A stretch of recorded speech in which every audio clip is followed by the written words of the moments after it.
বাংলাদেশের ক্রিকেটারদের ক্ষতি করতে না পারলেও টাইগার রবিকে ঠিকই গণধোলাই দিয়েছে ভারতের কট্টরপন্থী সমর্থকেরা।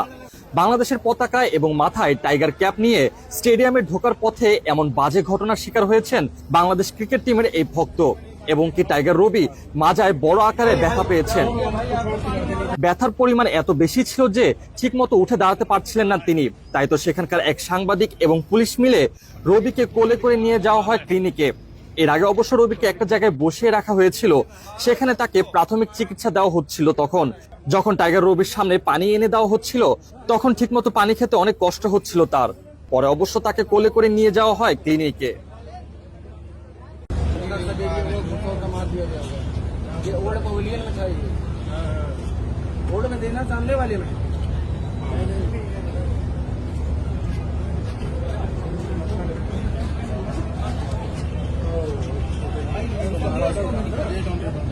फोन करवा